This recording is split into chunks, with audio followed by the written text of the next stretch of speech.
we're seeing in our data for 2011 is that for the first time in decades, Burger King is no longer the number 2 hamburger chain in the U.S. in sales terms. Wendy's has actually surpassed them in that regard.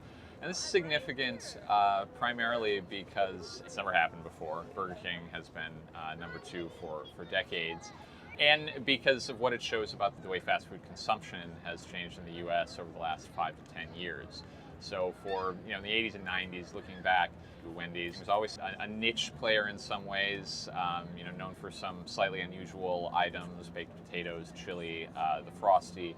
But what's really changed more broadly in the last 5 to 10 years is we're seeing Americans in particular have begun to eat more of their meals at fast food restaurants. So not just lunch, but dinner, snacking, breakfast in particular.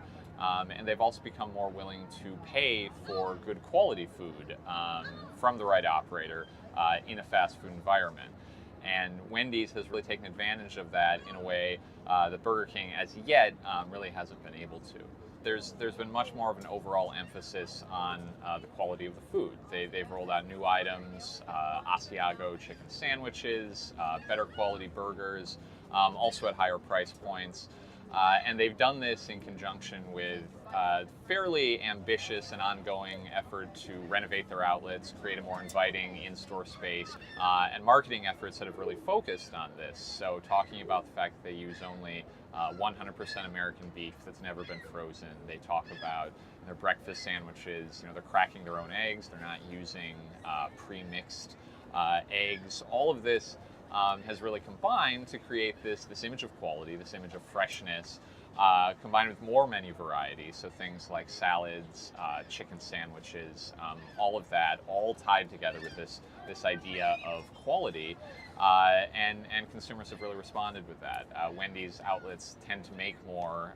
They have on average higher per unit sales than Burger King does, and a lot of that goes back to this ability to credibly sell items, better quality items at higher price points. Burger King, by contrast, obviously they've gotten a lot of publicity for their marketing efforts over the last 5 years or so. Things like the King, that very much is targeting a specific consumer base, heavy fast food users, young males that eat fast food sometimes every day, many times a week. This worked reasonably well for some time, but certainly as the economy has gone south, young males in their early 20s, mid-20s, are among the hardest hit, have seen their disposable incomes drop or stagnate. Unemployment is quite high among this group. And so that strategy has not worked as well in recent years as it has in the past. And in the process, Burger King has been rather late to the party in terms of pursuing some of these other initiatives that have worked quite well. So things like upgrading the outlet experience. They've had some very good ideas for doing this. The Whopper bar, designed to showcase flame grilling, the things that kind of set Burger King apart. This has really just been a very, very limited rollout. They have a new outlet design model that takes a lot of cues from that, but to date has not been heavily rolled out in the U.S.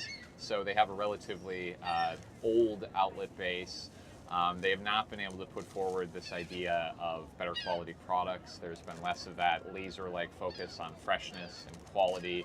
That's really what sets the two of them apart. I think it's kind of amazing that there's clearly a market for indulgent, high-end burgers at higher price points. And to date, Burger King really hasn't been able to take advantage of this, which is amazing. When you consider that the Whopper is still one of the most iconic, recognizable fast food products out there, and to date they haven't been able to translate that into higher sales.